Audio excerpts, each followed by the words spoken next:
saudara. Uh, saya nggak tahu kalau saudara main ini apa enggak, tapi saya berdoa kalau yang main jangan angkat tangan ya. Saya mau bahas tentang ini dan apa yang lagi fenomena yang tentang yang terjadi hari ini tentang Pokemon ya. Ada yang nggak tahu tentang Pokemon Go, saudara? Tahu semua ya? Oke, kita lihat ya. Ada sebuah video buat opening. Fenomena viral aplikasi game Pokemon Go merembet ke sejumlah hal. Tidak sedikit demam Pokemon Go yang dirilis pada 6 Juli lalu berdampak terhadap terancamnya keselamatan jiwa. Diberitakan CNN International, Boone Sheridan yang tinggal di Massachusetts kaget mendapati rumahnya dijadikan game Pokemon, tempat melatih Pokemon bertarung. Ia kaget melihat pekarangan rumahnya didatangi sejumlah orang. Gamer Pokemon bernama Sheila Wiggins juga tak sengaja menemukan sesosok mayat di sungai di dekat rumahnya ketika berburu Pokemon. Seperti dilansir Detik.com, seorang pria di Boston, Amerika Serikat mengalami kecelakaan di jalan tol saat bermain Pokemon Go sambil menyetir. Pria ini menghentikan mobilnya demi menangkap Pikachu. Pihak kepolisian teritorial Australia juga mengeluarkan peringatan setelah sejumlah pemain Pokemon Go menyelonong masuk ke kantor polisi di Darwin, Australia. Gencar memburu Pokemon, gamer tidak sadar diarahkan masuk ke kantor polisi. Dan di Jakarta, gamer Pokemon Go pun nyaris kecopetan saat berburu Pokemon di pinggir jalan. Gamer itu keranjingan berburu dengan mengitari jalan dan sejumlah gedung. Saya kemarin baru dapat nonton lagi setiap hari sekarang saudara buka TV apa aja selalu pasti ada tentang Pokemon. Lagi serunya minta ampun. Kemarin ada cerita lagi di interview Gojek, supir Gojek di interview. Ada orang sewa katanya mau dari Pasar Minggu mau ke daerah Cipete, mau jalan-jalan, dia bilang pokoknya ke daerah Cipete. Lalu dia bilang pelan-pelan. Udah gitu di tengah jalan dia bilang, bang bentar, berhenti. Habis dia berhenti, terus udah gitu dia turun, dia foto, kayaknya sepertinya foto. Supir Gojek bilang, gak tahu itu tong sampah difotoin katanya sama dia. Dia bilang gitu. Dan sudah puter, mas ini sebenarnya mau kemana sih mas? Katanya mau ke Cipete ini kok kagak sampai muter-muter. Ternyata dia bisa menemukan monster. Jadi kalau saudara, saya mau bahas tentang apa itu Pokemon Go ya. Kalau saudara lihat di sini, Pokemon ini saudara, jadi intinya tentang augmented reality. Bagaimana caranya kalau saudara hidupin kamera di saudara punya handphone, lalu saudara bisa mulai melihat ada jalan-jalan yang saudara harus lalui. Lalu saudara harus jalan, nanti saudara bisa menemukan ada monster-monster yang harus saudara tangkap. Dan lalu bisa saudara harus membesarkan monster itu dan nanti saya akan cerita. Dan kira-kira seperti ini saudara. Kalau saudara hidupin kamera saudara, maka saudara bisa lihat di jalan-jalan secara beneran akan ada misalnya dia lagi di jalan lalu tiba-tiba ada monster dan harus ditangkap. Ya. Dan apa yang lagi terjadi hari-hari ini saudara berbahaya karena keasikan main jatuh di lubang di kolam dan ada seorang anak di Amerika namanya Charles Lewis, dia lagi di jalan, tiba-tiba handphonenya bergetar, lalu ada monster, lalu dia berhenti, tiba-tiba dia ketabrak, dan hari ini dia nggak bisa jalan lagi dan dia lagi tuntut Nintendo $500 juta. Di New York terjadi kegemparan yang besar, ada seorang pengusaha, anak muda, profesional 28 tahun, lagi nyetir mobil, lalu dia berhenti karena ngejar ternyata ada monster di jalanan. Dan di Central Park kita bisa lihat orang hari-hari ini lagi berjalan bukan menikmati taman saudara, tapi selalu bawa gadget begini, lalu mulai berusaha menangkap di dalam permainan ini. Apa yang terjadi? Ada begitu banyak orang, Twitter yang bisa kita lihat tentang ada injuries atau orang luka ya, terluka, kecelakaan gara-gara ini. Ada yang tulang di daerah sini pundak ini patah gara-gara main. Ada yang bilang ankle-nya kena, bahkan yang lebih gila lagi saudara di Oregon di Amerika ada orang yang tertusuk mau dirampok. Tapi dia menolak untuk ke rumah sakit karena tanggung di situ lagi begitu banyak monster yang harus ditangkap dan dia nggak mau untuk diobatin. Yang bahayanya adalah Jadi ketika saudara bermain, lalu saudara bisa memberikan pancingan untuk memikat orang lain untuk bisa juga datang. Bisa teman saudara atau musuhnya saudara untuk bermain. Lalu bahayanya adalah ternyata rampok-rampok juga sudah mulai menggunakan teknologi ini untuk memikat orang, dia taruh sesuatu yang menarik di dalam game itu supaya orang tertarik untuk datang, dipikir ada monster, ternyata dirampok, dan ini sudah mulai terjadi. Ya, kita bisa lihat ini terjadi, ada anak muda dirampok saudara, lalu di college juga terjadi, lalu yang lebih gila lagi ada satu orang yang agak-agak di Australia, dia mau tangkap monster pakai itu flame thrower itu. Dia mau tangkap monster pakai handphone, udah mulai ngaco nih ya. Yang enggak ketinggalan lebih heboh lagi saudara, dia bilang bahwa Pokemon kan itu monster muncul di mana-mana. Jadi ini ada di Twitter, ibunya lagi dijahit, ibunya lagi di rumah sakit, lagi dijahit. Lalu dia bilang bahwa ibu saya lagi dijahit tapi couldn't let that stop me. Tiba-tiba muncul ada monster di dalam handphonenya, lalu dia harus tangkap sudah.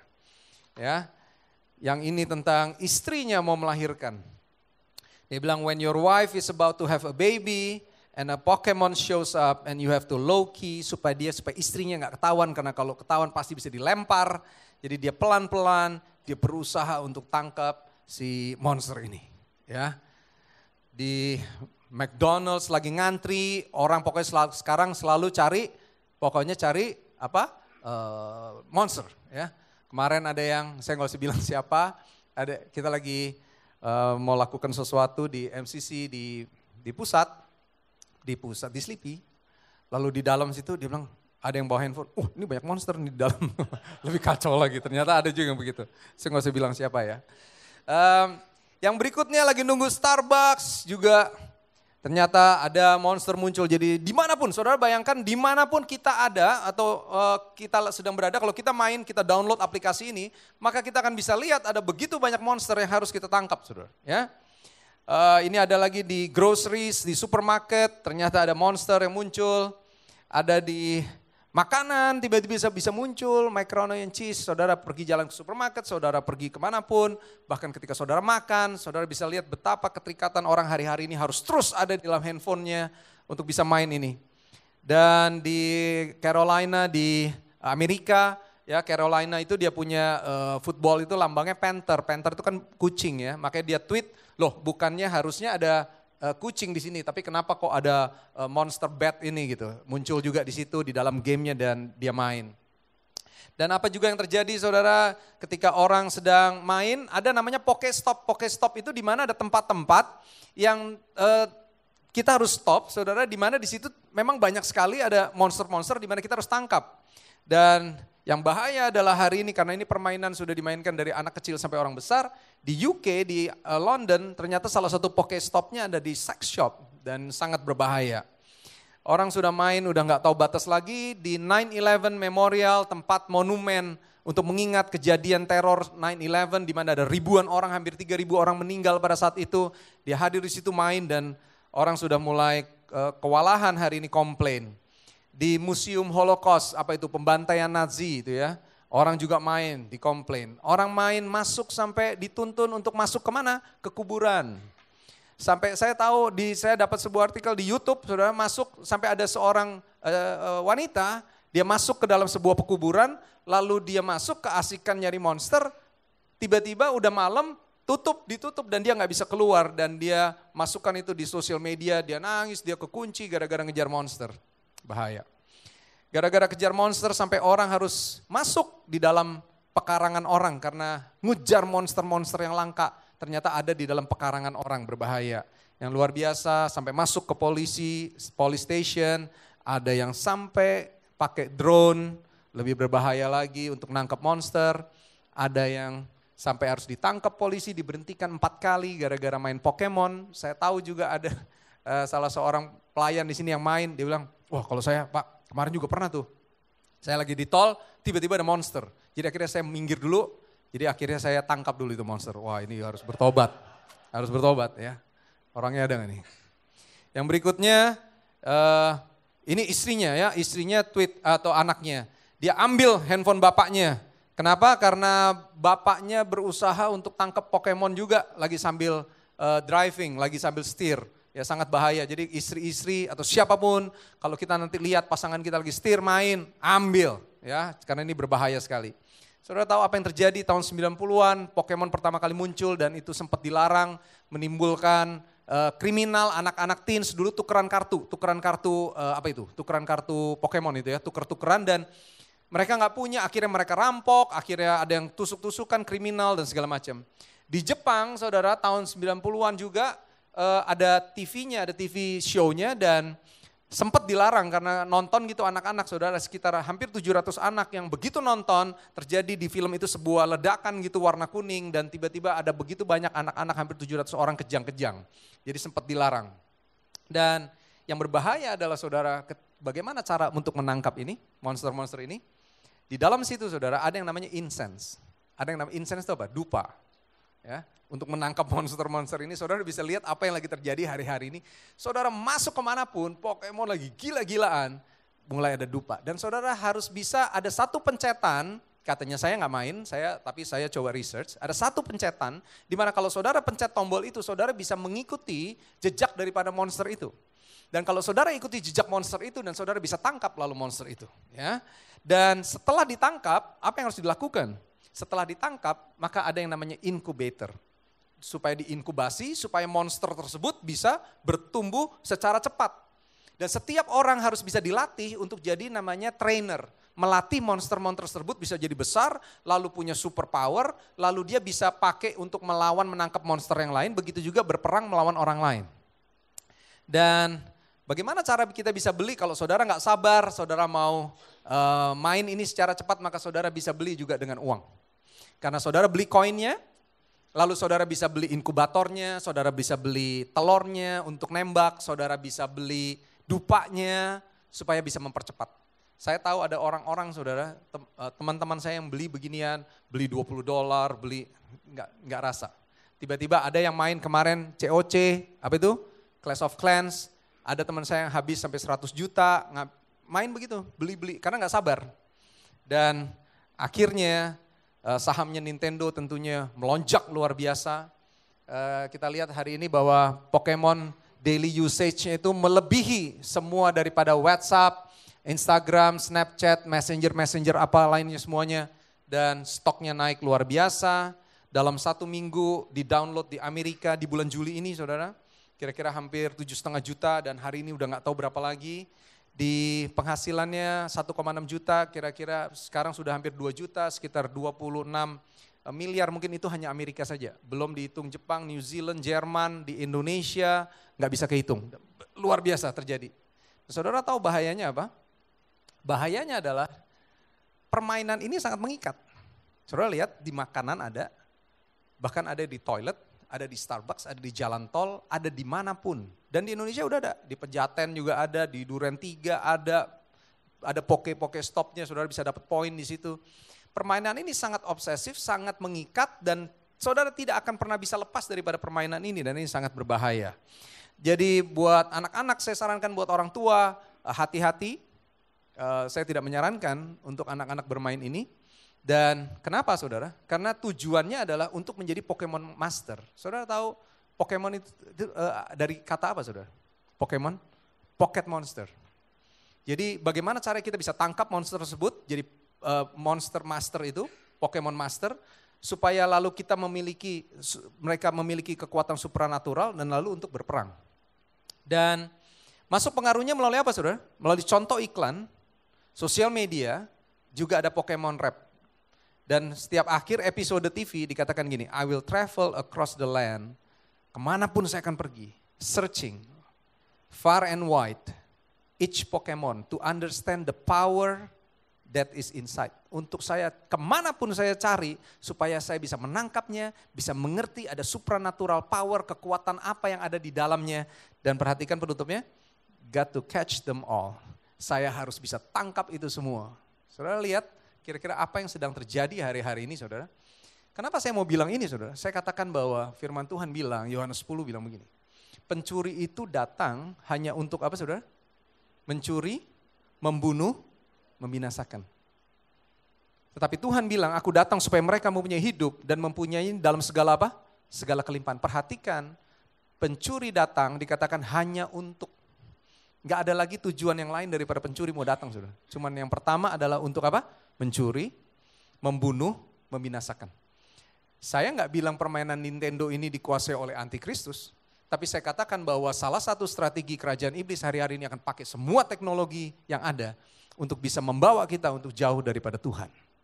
Dan saya katakan hati-hati. Boleh katakan kiri kanannya hati-hati. Saudara, 2 Timotius 3 bilang begini, ketahuilah pada hari-hari terakhir akan datang, apa saudara? Masa yang sukar. Manusia akan cinta dirinya sendiri, katanya. Kalau sudah asik sama handphone ya, saudara bayangin tidak akan pernah bisa diganggu sama orang-orang lain. Dan ini sangat berbahaya. Mereka jadi hamba uang, mereka membual dan menyombongkan diri. Saya tahu ada seseorang yang bilang, kemarin saya udah level 10 loh. Gitu. Ada yang cerita ke saya gitu. Orangnya ada juga di sini, tapi saya nggak usah bilang siapa. Saya sudah level 10 loh. Ya terus kenapa gitu, kalau udah level 10, saya juga nggak tahu. Lalu mereka akan menjadi memfitnah, mereka berontak terhadap orang tua. Saya percaya saudara, kalau demi kartu saja orang bisa membuat kriminal, apalagi bayangkan orang tua kalau misalnya melarang anak-anaknya bermain ini, hati-hati. Yang berikutnya tidak tahu terima kasih, tidak memperdulikan agamanya, bahayanya adalah dampaknya mereka tidak akan memperdulikan agama. Suka mengkhianat, tidak tahu mengasihi, tidak mau berdamai, suka menjelekkan orang, tidak dapat mengekang diri, garang, tidak suka yang baik, suka mengkhianat, tidak berpikir panjang. Di Amerika ada yang ditangkap jam 11:30 malam, naik sepeda, jalan-jalan, saudara ngejar monster dan ditangkap polisi. Berlagak tahu lebih menuruti hawa nafsu daripada menuruti Allah. Secara lahiriah perhatikan, mereka menjalankan ibadah mereka, tetapi pada hakikatnya mereka memungkiri kekuatannya. Jauhilah, apa saudara? Mereka itu. Dari bulan April ada beberapa tema yang kita sudah belajar, saudara. Ya, yang pertama adalah di bulan April kita berbicara tentang anak. Bagaimana caranya menjadi anak yang dewasa, a grown up child of God, shaped to be mature child of God. Jadi seorang anak. Yang berikutnya apa? Dari seorang anak kita belajar tentang responsible servant, tentang menjadi hamba yang bertanggung jawab. Ya, yang berikutnya bicara tentang best friend. Kita bulan lalu bicara tentang seorang sahabat yang intim. Dan bulan ini kita masuk dalam sebuah tema tentang intimate bride. Saudara, berbicara tentang intimate bride, kalau bicara tentang menjadi seorang anak sama orang tua kadang-kadang bisa jauh, betul ya? Berbicara tentang servant, berbicara tentang hamba, di Israel zaman itu saudara, ada namanya tahun pembebasan. Maka setiap budak itu punya kesempatan untuk dibebaskan, kecuali budaknya memilih untuk tetap mengabdi kepada tuannya. Berbicara tentang best friend, teman baik bisa kadang-kadang jauh daripada kita. Tapi berbicara tentang satu panggilan yang paling tinggi, yaitu panggilan untuk menjadi mempelai Kristus. Mempelai itu bicara tentang komitmen sekali untuk selama-lamanya. Katakan amin. Kalau kita bicara tentang pengalaman kan gak bisa kan, saya sama istri saya lalu bilang, Han saya lagi bosen nih nanti dulu ya, udahan dulu. Kalau lagi temen, sorry ya saya gak kontak dulu, saya lagi sibuk. Bisa. Anak sama orang tua masih bisa. Hamba kepada Tuhan masih bisa. Tapi panggilan yang paling tinggi komitmennya adalah panggilan untuk menjadi mempelai. Katakan amin. Saudara percaya bahwa kita semua, saudara dan saya adalah mempelai Kristus. Katakan amin. Boleh katakan kiri kanannya, kamu adalah mempelai Kristus. Yang dituntut dari kita adalah komitmen yang tinggi. Panggilan kita, komitmen kita harus selama-lamanya. Katakan amin. Makanya saudara, sudah gak bisa lagi on and off. Makanya saya ambil judul hari ini tentang Stop Dating the Bride and Get Married to the Bride. Banyak dari kita gak sadar saudara, kita anggap Tuhan ini sama kayak dating aja. Dating itu apa? Pacaran. Pacaran itu apa? Kalau lagi mau ketemu ya ketemu. Kalau lagi gak ada waktu, bye-bye. Kalau saya lagi pengen, kalau kamu lagi pengen waktunya cocok ya bisa ketemuan. Jalan-jalan, suka sama suka. Tapi kalau saya lagi gak suka, nanti dulu. Banyak orang tidak menjunjung tinggi panggilan komitmen untuk get married with the bride.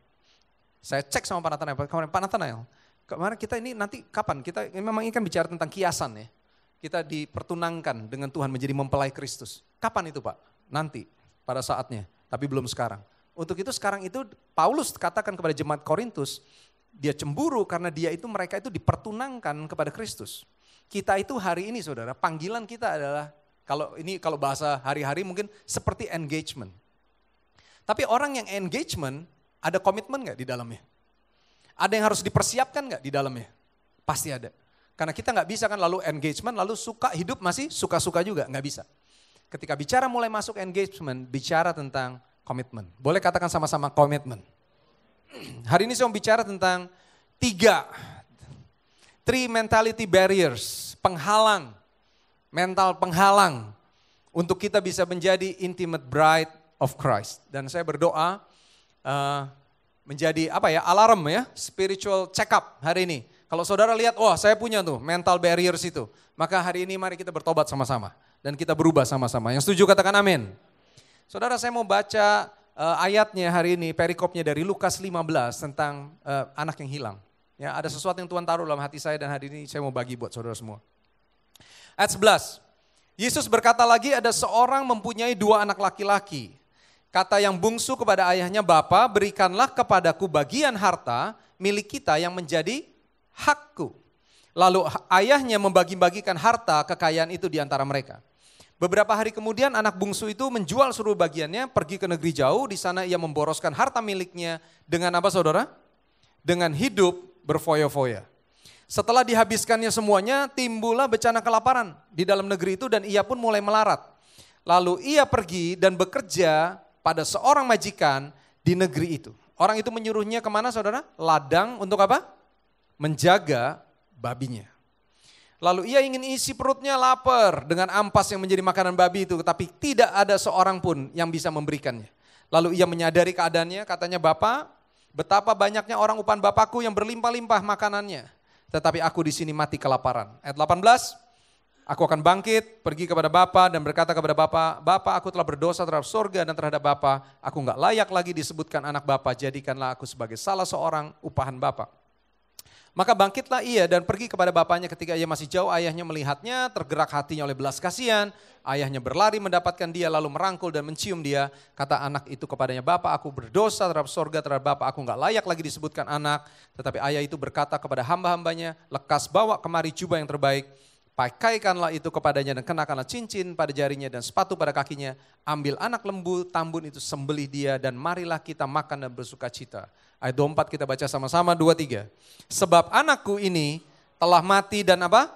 Menjadi hidup kembali. Ia telah hilang dan didapat kembali. Maka mulailah mereka, apa saudara? Mulailah mereka bersukaria. Dan hari ini saudara ada 3 mental barriers buat kita pelajari ya. Yang pertama, ayat 11. Dikatakan bahwa ada seseorang yang punya 2 anak laki-laki. Perhatikan apa yang dikatakan oleh anaknya yang bungsu. Bapa, berikanlah kepadaku bagian harta milik kita menjadi hakku. Lalu ayahnya bagikan. Beberapa hari kemudian anak bungsu itu menjual seluruh bagiannya. Lalu pergi ke negeri yang jauh, di sana ia memboroskan harta miliknya dengan hidup berfoya-foya. Saudara, yang pertama di dalam terjemahan bahasa Inggris dipakai kata give me.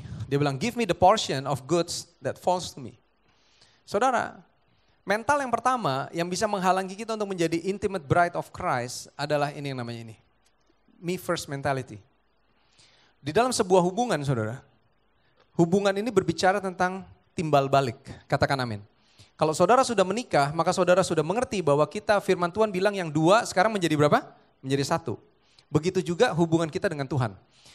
Gambaran ini saudara adalah gambaran daripada orang-orang percaya kepada Tuhan. Bapa itu digambarkan Bapa, kasih Bapa, dia itu Bapa di surga. Anaknya itu gambaran kita. Nah, mental barriers pertama adalah me first. Kalau kita selalu bilang tentang give me, pokoknya segala sesuatu apa yang saya suka, saya akan lakukan. Maka ini akan menjadi mental barriers yang pertama. Katakan amin. Dan ini sangat berbahaya. 1 Korintus 4 ayat 20 bilang begini saudara. Saudara-saudara jangan sama, apa saudara? Seperti apa? Anak-anak dalam apa? Pemikiranmu. Jangan jadi sama seperti anak-anak di dalam pemikiranmu, tapi jadilah anak-anak di dalam apa? Kejahatan. Tetapi orang dewasa, jadilah orang dewasa di dalam pemikiranmu. Dikatakan kita harus jadi dewasa di dalam pemikiran kita. Katakan amin. Jangan jadi anak-anak. Yang berikutnya 1 Korintus 13 ayat 11 kita baca sama-sama. Ketika aku kanak-kanak, aku berkata-kata, apa saudara? Seperti kanak-kanak. Aku merasa seperti kanak-kanak, aku berpikir seperti kanak-kanak. Dan sekarang sesudah aku menjadi dewasa, apa saudara? Aku meninggalkan sifat kanak-kanak itu. Perhatikan katanya saudara, ketika aku kanak-kanak maka kata-katanya seperti anak-anak. Merasanya, perasaannya, pikirannya semuanya kayak anak-anak. Dan ini sangat berbahaya, boleh katakan sama-sama sangat berbahaya. Anak-anak itu selalu pokoknya maunya saya terus, saya duluan, pokoknya maunya untuk saya dan untuk saya. Ada sebuah video bagus buat kita lihat.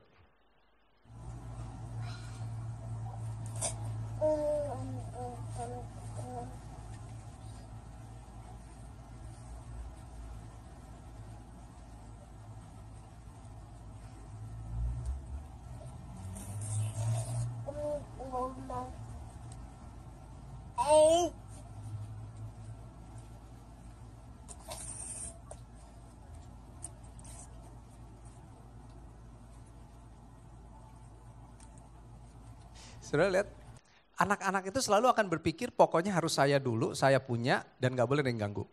Kalau kita cara hubungan kita sama Tuhan saudara masih selalu berpikir tentang saya di dalam hubungan kita, maka ini sangat berbahaya, katakan amin. Selalu kalau kita lihat doa kita saudara, saya kalau lihat orang itu kalau di dalam doanya itu bisa terukur seberapa rohani orang tersebut. Apakah orang tersebut lebih banyak mengerjakan rancangan Tuhan dalam hidupnya atau rancangan dia, keinginan dia, tentang semua apa yang menjadi kerinduan hatinya. Cek doanya. Kalau doanya lebih banyak berisi tentang semuanya kita punya, tidak ada yang menjadi urusan Tuhan yang didoakan. Maka saya katakan ini mentalitinya masih me first nih.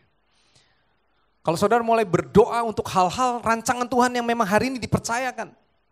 Di dalam apakah itu soal pelayanan, apakah ada orang-orang yang saudara doakan, udah bukan tentang kepentingan kita lagi. Maka saya percaya itu sebuah tanda, barometer buat kita bisa melihat apakah ini orang masih mulai aku atau mulai berpikir tentang apa yang menjadi rancangan Tuhan buat hidup kita. Saudara tahu, saya dapat artikel ini bagus, 3 bahaya saudara bahwa apa yang bisa menghancurkan sebuah pernikahan. Dikatakan yang nomor 2 adalah tentang being self-centered. Yang pertama adalah kurangnya emotional maturity, kedewasaan daripada emosi. Dan yang ketiga apa? Maunya instant gratification. Tidak mau menganggap ini menjadi sesuatu yang harus dikerjakan pelan-pelan, sebuah hubungan, relationship, harus di work out. Maunya pokoknya instan. Menuntut. Dan nomor 2 saudara, dikatakan being self-centered. Kalau kita punya mental sebagai self-centered seperti ini kepada Tuhan, maka being selfish, it's all about apa saudara? Me first attitude. Dan akhirnya saudara kita tend to criticize, mulai mengkritis dan mulai menyalahkan daripada mulai melihat apa yang harus kita lakukan. Bagaimana dengan kerohanian kita hari-hari ini? Apakah kita lebih banyak berdoa, Tuhan minta segala sesuatu, give me. Atau mulai kita berani bertanya, Tuhan what do you want? Di dalam sebuah komitmen tidak bisa hanya selalu me first mentality. Katakan amin. Kalau saudara mau jadi intimate bride of Christ, maka ini berbicara tentang sebuah panggilan komitmen yang paling tinggi. Maka kita harus mulai berani berkata, Tuhan engkau mau apa? Walaupun aku gak cocok, ada banyak hal di dalam hidup saya saudara yang saya gak mau. Tapi saya belajar selalu diberkati sekali dengan perkataan Maria. Sesungguhnya aku ini apa? Hamba Allah. Terjadilah kepadaku sesuai dengan apa yang kau mau. Perkataan itu memberkati saya. Kira-kira tahun 2012. Waktu itu ada begitu banyak hal saudara yang berubah dari dalam hidup saya ketika saya mulai belajar tentang perkataan itu. Saudara tahu dampaknya apa ketika Maria menerima perkataan Tuhan itu untuk dia bisa mengandung sebelum menikah? Mati, dibuang keluarga, ditolak, dirajam, semuanya jelek. Tapi Maria mulai menyingkirkan itu semua dan dia mulai berkata, sesungguhnya aku ini hamba Tuhan, terjadilah padaku sesuai dengan apa yang kau mau. Apakah saudara mental ini ada di dalam hidup kita hari-hari ini? Sangat berbahaya. Kalau kita masih punya me first mentality, maka saya katakan hati-hati. Saudara, di dalam hidup ini saudara ada 2 hal yang kita selalu bisa belajar. Satu tentang perintah, satu tentang janji. Tuhan itu ketika dia selalu berbicara, dia selalu ada namanya perintah, ada juga janji. Matius 6:33 contohnya begini.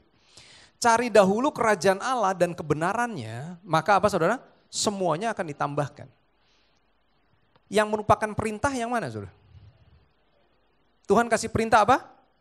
Cari dahulu apa? Kerajaan dan kebenarannya.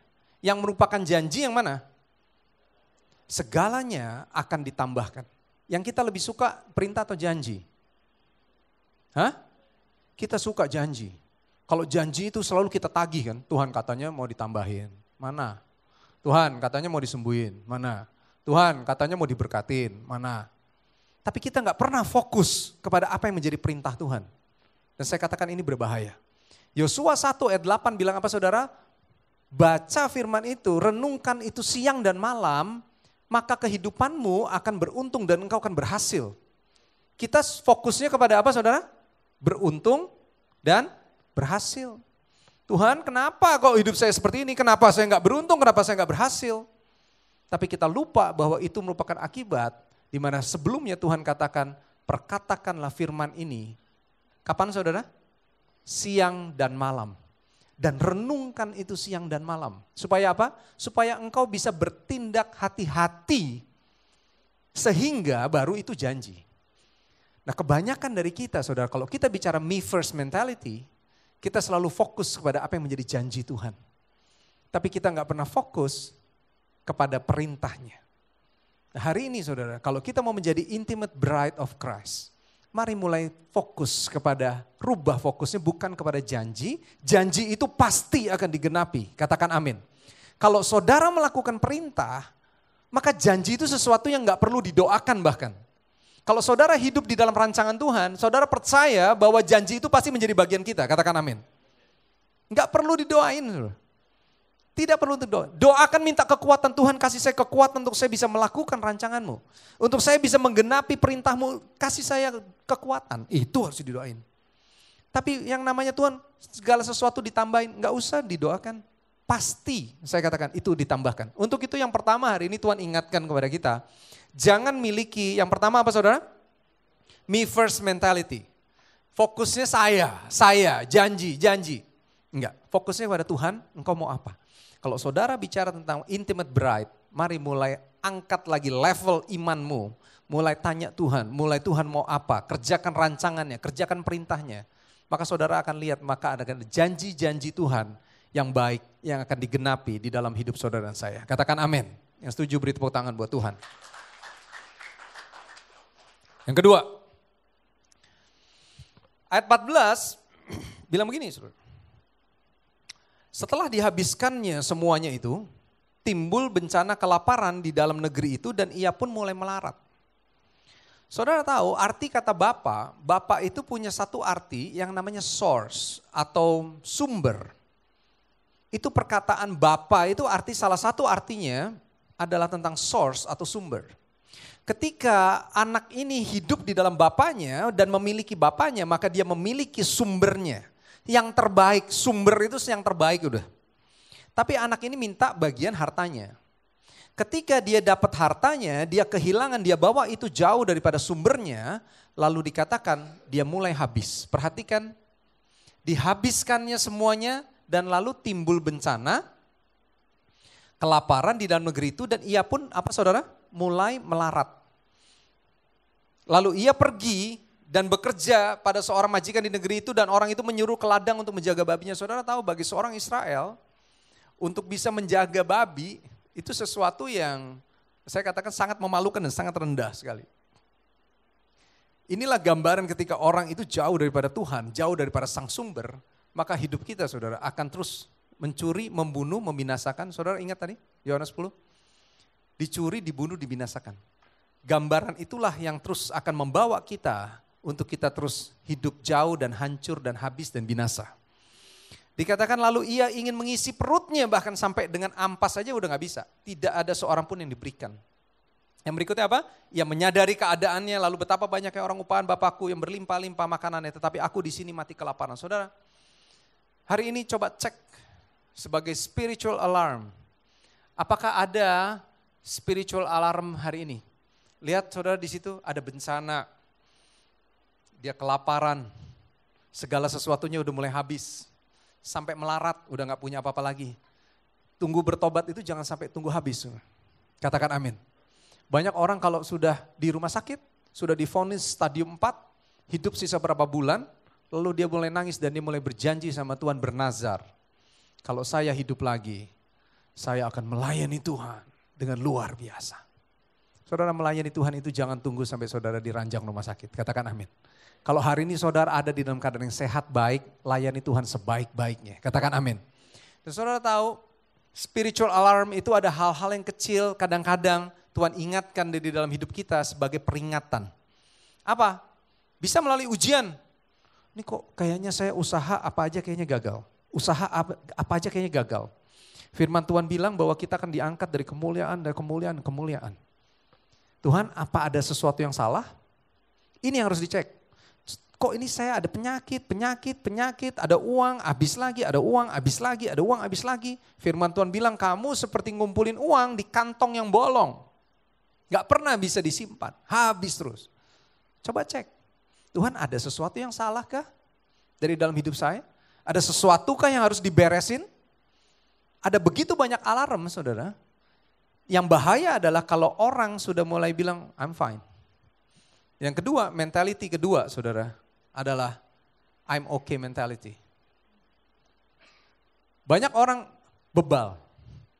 Ini yang paling bahaya nih. Kalau orang melakukan kesalahan, dosa, masih tahu Tuhan saya salah. Saya minta ampun. Masih bagus.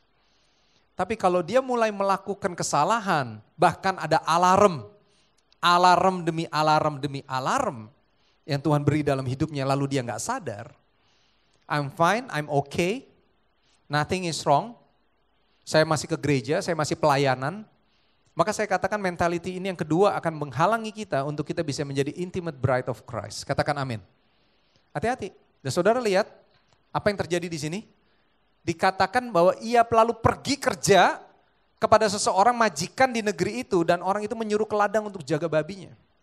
Saudara, bahwa di dalam Tuhan itu saudara ketika kita hidup di luar jauh daripada proses atau source-nya itu. Saudara lihat keterikatan, bondage. Habis, lalu dia bukannya bisa kembali kepada Tuhan, lalu dia berikutnya bekerja kepada seorang majikan. Saudara tahu negeri yang jauh majikan itu berbicara tentang orang gak percaya. Dikatakan negeri yang jauh, bukannya kembali kepada source-nya. Dia pergi kepada dunia minta pertolongan. Saudara tahu, I'm okay mentality ini berbahayanya apa? Ketika akhirnya kita ini lebih banyak minta tolong sama dunia, minta tolong kepada orang-orang yang bahkan tidak orang percaya tapi bisa berhasil, hati-hati. Lalu kita mulai kerja sama mereka, padahal itu jauh di luar daripada source. Itu yang saya katakan keterikatan. Kalau kita masih sadar lalu kita kembali kepada sang source itu, sang sumber, maka itu sebuah hal yang baik. Cek baik-baik hidup kita hari ini, apakah ada alarm-alarm yang Tuhan izinkan terjadi? Dan kalau memang ada alarm itu, mari mulai tanya sama Tuhan, beresin itu. Jangan itu bisa membawa kita sampai dengan nanti habis, sampai dengan melarat, itu gambaran hancur. Tadi mencuri, membunuh, membinasakan. Jangan sampai tunggu binasa, jangan sampai tunggu hancur. Hari ini, ya ada alarm, Tuhan bicara sesuatu. Bertobat, kembali kepada Tuhan. Bukan minta pertolongan kepada dunia. Katakan amin.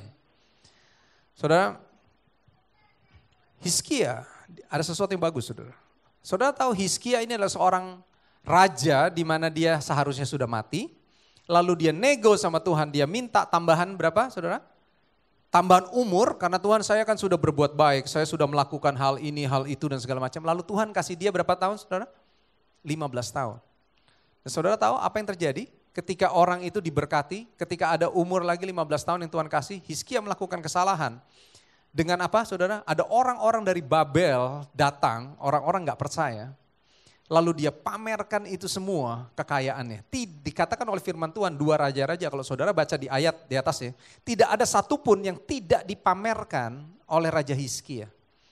Pada saat itu Nabi Yesaya datang dan dia tegur apa yang kamu lakukan. Oh saya kasih lihat ini semua kekayaan ini.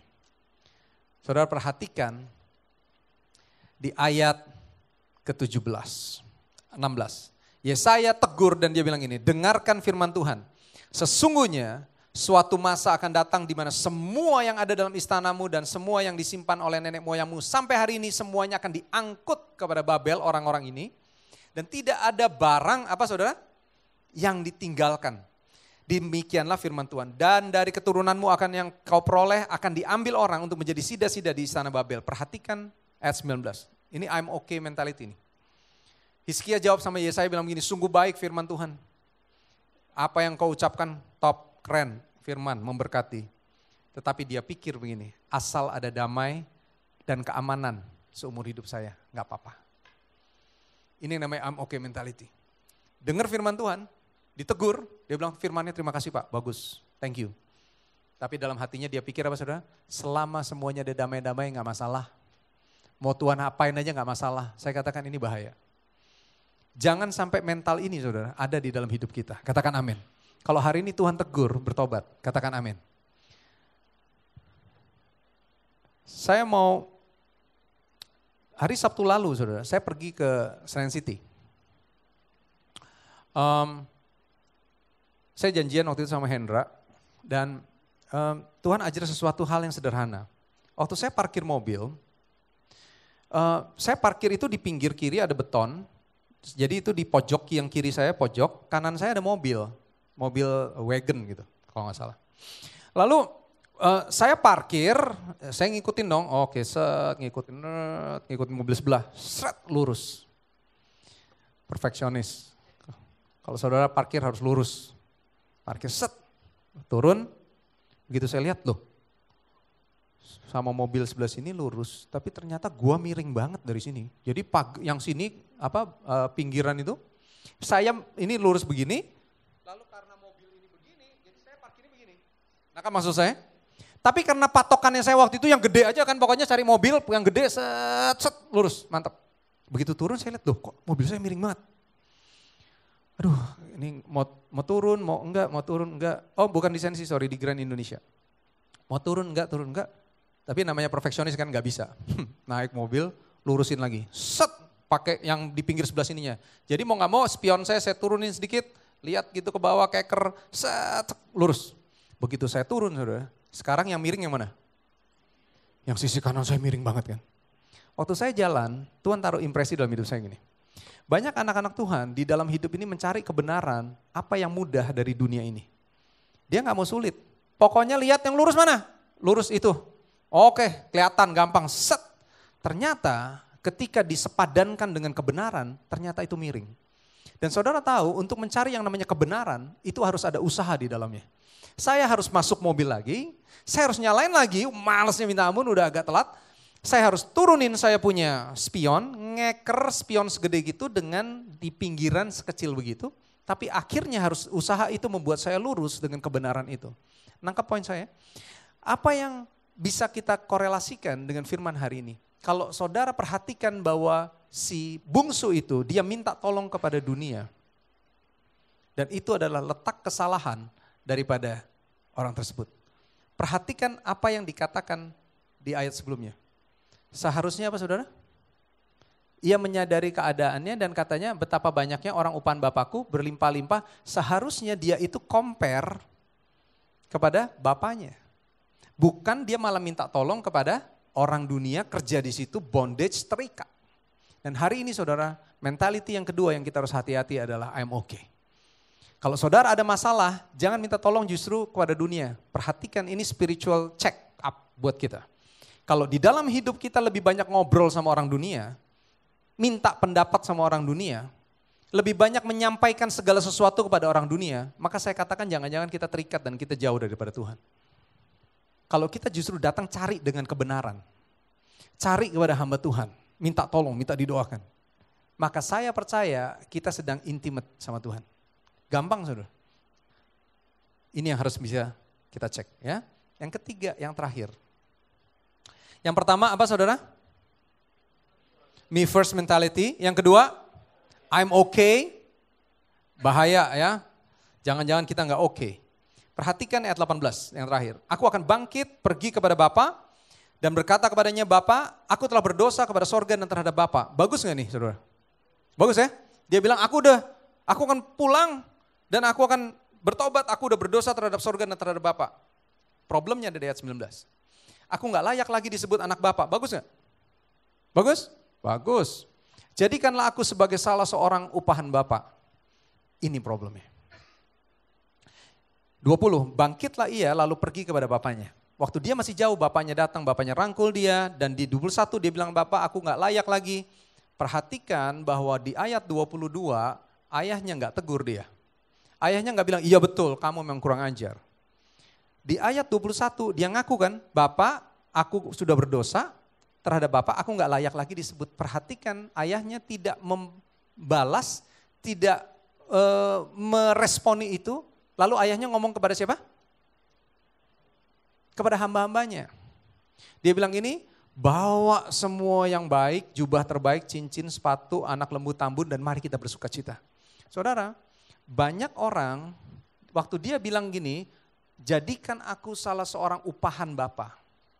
Banyak orang datang kepada Tuhan tidak dengan paradigma yang benar, keterikatan.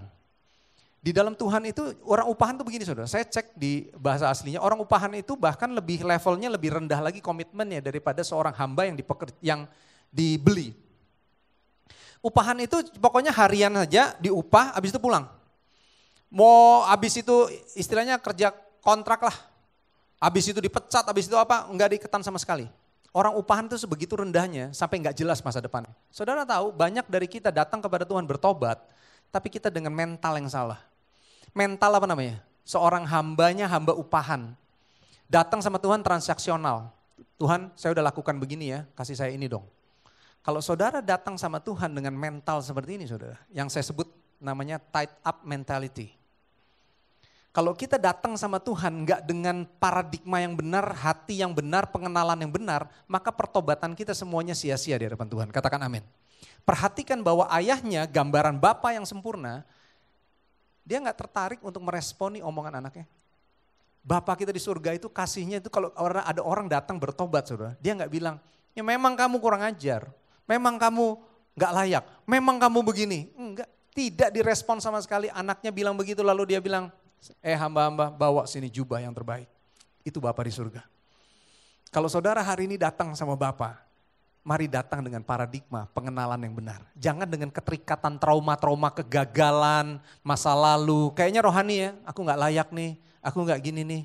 Bapa itu tidak pernah mengingat lagi kesalahan kita. Katakan amin. Kalau saudara datang bertobat, minta ampun, menyesali, maka dikatakan sejauh timur dari barat, seperti semerah apapun, kita punya dosa. Tuhan itu diputihkan dan tidak diingat-ingat lagi. Katakan amin. Kalau saudara hari ini datang sama Tuhan mau jadi intimate bride, tidak boleh dengan namanya mental keterikatan bondage. Saudara harus datang dengan dia Bapa yang selalu menerima kita, dia selalu Bapa yang siap untuk menerima kita kembali. Katakan amin. Yang terakhir, jawab Yesus kepadanya, ayat Matius 22, kasihi Tuhan dengan apa saudara? Hati dulu. Habis hati, habis itu apa? Jiwa, habis itu pikiran. Jangan datang kepada Tuhan dengan pikiran kita. Transaksional itu sama kayak teroris tuh. Kalau saya melakukan ini nanti saya dapat upah, itu teroris tuh, Kristen teroris. Jadi kalau kita masih, Tuhan saya udah gini ya, Tuhan kasih gini ya, ini transaksional, bahaya. Jangan pernah kita lakukan. Makanya dikatakan harus dengan segenap hati dulu, bukan dengan pikiran dulu, bukan dengan kekuatan, bukan dengan akal budi, hati dulu. Hati, jiwa, baru akal pikirannya pasti mengikuti. Yang terakhir. Fifia faktai wa matsoka sasim mama wa malusinga ia faktai yatswai mo fa unyanga mo tsasinga mo kukunga ya sia malanga wala faktai yatswai mo ya umlaba wa ifa mo masintina faktai yatswai mo la salvale wa la ina ma soloso faktai wa mo oleh manual maksud semau panenga fa mumulet suai pui asia. Saudara lihat transaksional ini begini nih saya bilang. Orang datang kepada Tuhan lagi doa tapi Tuhan tetap saudara mengharapkan sesuatu. Ini yang saya bilang orang keterikatan. Ini gambaran buat kita dan ini saya katakan hati-hati ya. 3 hal hari ini kita belajar saudara, 3 mentality barriers. Yang pertama apa? Apa? Me first. Lambangnya begini, boleh tangannya sama-sama begini? Me first. Ya, ingat. Yang kedua, apa saudara? I'm okay, I'm fine, everything is good. Biar ada, ya nggak apa-apa lah, yang penting aman-aman lah, masih pelayanan kok, ini I'm okay nih. Yang kedua, yang ketiga apa saudara? Tied up. Dan saya berdoa, saudara 3 hal ini saudara harus ingat pulang. Kalau ditanya, ingat nanti kapan-kapan lagi, yang pertama ingat tanda ini. Yang begini artinya apa? Me first. Yang kedua, I'm okay. Yang ketiga, tied up. Kalau saudara ada 3 hal ini, datang sama Tuhan dan hari ini mari kita bertobat. Dan saya mau tutup dengan sebuah cerita. Saudara tahu Taj Mahal, ya ada orang beberapa mungkin sudah tahu cerita ini tapi masih banyak yang belum. Taj Mahal itu dibangun kira-kira tahun 1600 oleh seorang raja India namanya Shah Jahan. Dan pada saat itu saudara, Shah Jahan ini dia punya istri punya istri namanya Mumtaz. Mumtaz ini seorang ratunya dia dan dia cinta sekali sama dia. Dan pada saat itu terjadi perang saudara, dan ketika dia sedang membawa perang ini diajak istrinya, dan lalu istrinya ini meninggal gara-gara melahirkan. Sesingkat ceritanya sebelum istrinya meninggal dia tanya begini, istriku apa yang kamu minta sebagai permintaan terakhir? Dan dia bilang, saya minta satu hal, kasih tahu dunia betapa kamu mengasihi aku.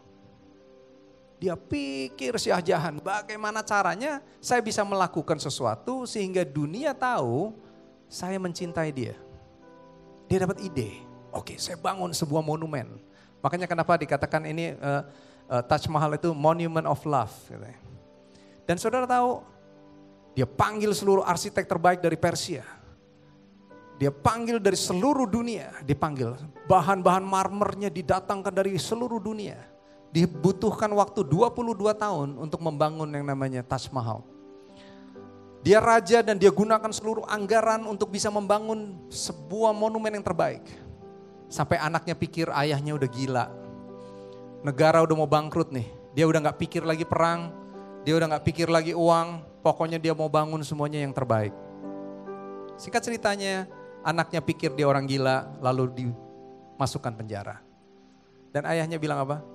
Gak masalah. Saya cuma minta satu permintaan. Kasih saya jendela untuk saya bisa melihat ke arah Taj Mahal. Sampai hari ini saudara, monumen ini terus berdiri menjadi sebuah monument of love. Dan hari ini saudara, perintah itu ada kepada kita. Bagaimana caranya kita bisa memberitahukan kepada dunia betapa kita mengasihi Tuhan. Sehingga melalui hidup kita orang bisa lihat memang kita ini intimate bride sama Tuhan. Orang bisa lihat Tuhan sebagai kekasih kita melalui hidup kita. Kalau saudara ingat nanti tentang Taj Mahal, ingat cerita tentang tugas kita hari ini. To tell the world how much we love Jesus. Yang setuju mari bangkit berdiri sama-sama. Kita belajar dari lagu yang tadi saudara. Tentang tak tergantikan posisi Tuhan, kehadiran Tuhan dari dalam hidup kita. Kehadiran-Mu tak akan tergantikan, karena Kau yang terindah di dalam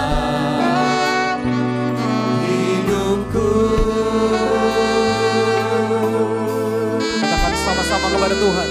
Kehadiran-Mu tak akan tergantikan, karena Kau yang terbaik. Katakan selamanya, selamanya. Tuhan Engkau yang terbaik bagiku. Hanya Kau kasih-Mu lebih dari semua yang ku miliki, lebih dari semua yang ku ingini. Katakan kepada Tuhan, Yesus hanya Kaulah yang ku cinta.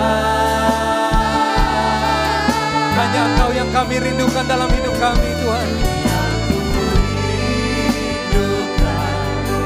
hanya kehadiran-Mu dalam hidupku. Amin. Lebih dari semua yang dunia berikan, Yesus, hanya Kaulah yang ku cinta. Mari jadikan lagu ini komitmen kita di hadapan Tuhan. Mengasihi-Mu lebih dari semua yang ku miliki, lebih dari semua yang ku ingini. Yesus, hanya Kaulah yang ku cinta. Tidak ada yang lain yang kami rindukan selain Engkau.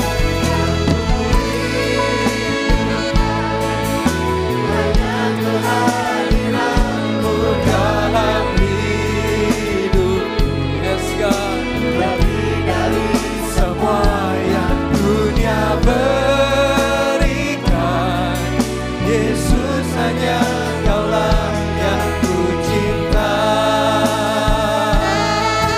Mari katakan, tak tergantikan, tak tergantikan. Yesus, hanya Kaulah yang ku cinta.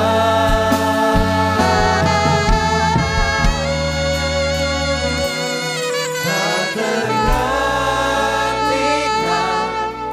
Yesus, hanya Kaulah yang ku cinta.